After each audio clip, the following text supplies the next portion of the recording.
أعوذ بالله من الشيطان الرجيم بسم الله الرحمن الرحيم الحمد لله الذي خلق السماوات والأرض وجعل الظلمات والنور ثم الذين كفروا بربهم يعدلون والصلاة والسلام على أشرف الأنبياء والمرسلين وعلى آله وأصحابه أجمعين اللهم بارك لنا في شيخنا اللهم آته خير ما سألك حبيبك ونبيك محمد عليه الصلاة والسلام اللهم زد له في كل خير أعطيته إياه وتوفنا وهو راض عنا وتوفنا وهو راض عنا وتوفنا وهو راض عنا آمين والحمد لله رب العالمين.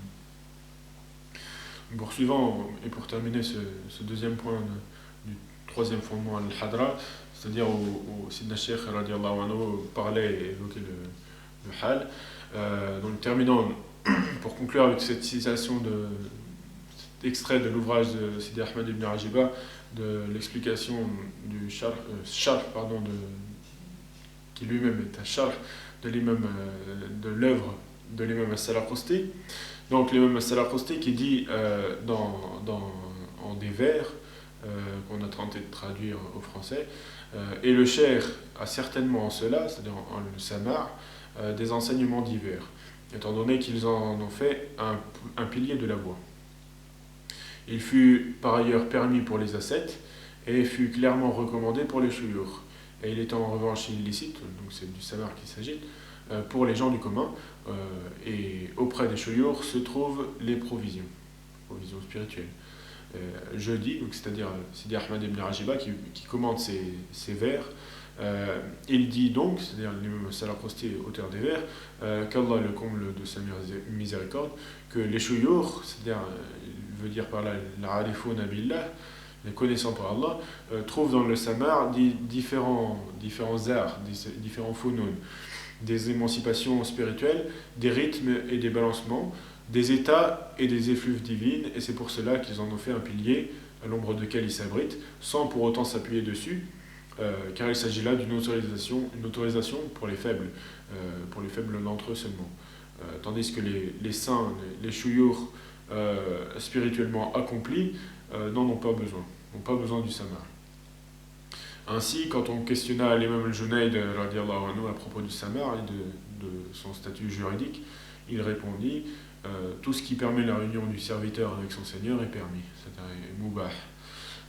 Pour reprendre donc en détail, de la manière avec laquelle ça a été évoqué dans le poème précité, le statut juridique du samar varie en fonction de trois types de personnes. Donc il peut être permis, mubah, il peut être recommandé, mandoub, ou bien même interdit, haram. Donc il est permis pour mubah, pour les ascètes, parce que leurs nafs sont mortes, et donc sont plus sujettes aux passions et aux jouissances vaines de dunya. Il n'y a donc pas de mal pour eux, pour les ascètes dans le samar, afin qui rendrait donc cette écoute interdite. Et il n'y a pas non plus de bien pour que le samar soit pour eux recommandé, étant donné qu'ils n'ont pas encore atteint le degré spirituel du tahqiq et du dhawq, c'est-à-dire le goût aux réalités cachées, les réalités spirituelles cachées de la divinité. Donc en d'autres termes, qui n'ont pas encore accès au sir divin, qui permet de réaliser le tawhid. Donc, et ensuite, il est recommandé, le samar est recommandé mandoub pour les shuyukh, arifouna billah, parce qu'il stimule en eux la réunion avec le divin et la manifestation du flux spirituel, c'est-à-dire al-warid. Le samar permet également que ceci s'étende et profite aux autres personnes présentes, chacun bénéficiant ainsi d'une part de ce warid, le flux spirituel, car quand quelqu'un se réalise en un état particulier, à ce moment-là, tous les gens de l'assemblée profitent et tirent une part de ce hal. Et Sidi Ahmed ibn Ajiba a dit que toute personne menant à la réalisation parfaite est lui-même parfaitement réalisée, c'est-à-dire kamil, cher kamil. Et donc ensuite le troisième et dernier groupe de gens pour qui le samar est interdit, haram, donc, et c'est les gens du commun, ou comme, c'est-à-dire Pour cela, c'est haram ou bien comme haram. Parce que le samar fait naître en eux des passions et les incline au péché. Il réveille en eux des côtés malsains et des habitudes abjectes. Si cela, en revanche, n'est pas dans la nature des gens concernés, c'est-à-dire des gens du commun, qui n'ont pas l'habitude de faire des choses qui ne sont pas de mœurs mauvaises, alors le samar devient autorisé, mubah, excepté en présence de gens qui ont justement des mauvaises mœurs, c'est-à-dire ahlul fasad, auquel cas le samar est complètement interdit, afin de laisser aucune porte d'accès à l'illicite. Le samar a en réalité été interdit pour les gens du commun, parce que le chant est un pont d'accès à la fornication, et parce qu'il fait naître aussi le nifaq, l'hypocrisie dans les cœurs.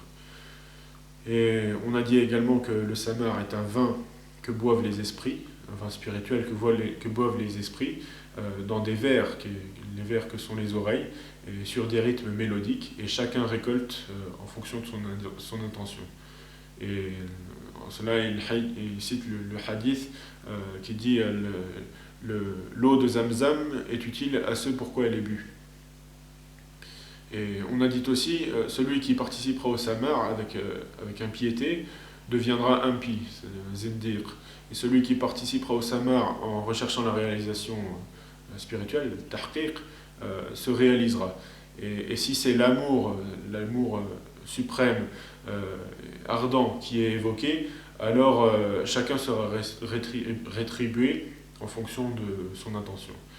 Et certains disaient aussi, vous autres, chantez comme il vous plaît, quant à nous, nous écoutons comme il nous plaît. Et c'est Allah qui accorde la réussite, c'est-à-dire Allah qui accorde le tawfiq. Et enfin, donc, pour terminer, on citera ces magnifiques vers de Sidi Abu Madian al-Ghawth, Qaddasallahu sirrahu, qui dit donc dans un de ses poèmes, dis donc à celui qui interdit aux gens du balancement de se balancer, si tu n'as pas goûté au sens du breuvage de l'amour, alors laisse-nous. Si les esprits vivants s'agitent par profond désir de la rencontre avec Allah, les esprits morts, quant à eux, dansent, ô ignorant des sens profonds.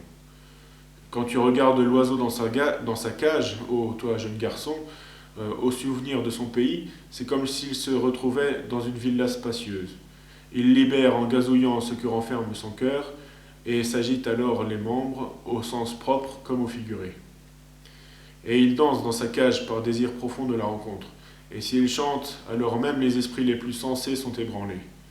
Et il en est ainsi des amoureux, ô jeunes garçons, le désir passionnel pour le monde sublime les a agités. Peut-on imposer à l'oiseau de patienter, lui que le désir consume, et peut-il patienter celui qui a été témoin de ses sens profonds? Voilà les vers de Sidi Abu Madian al-Ghawth. نسأل الله أن ينفعنا به وببركته وبسره وبجميع الأولياء والصالحين آمين والحمد لله رب العالمين.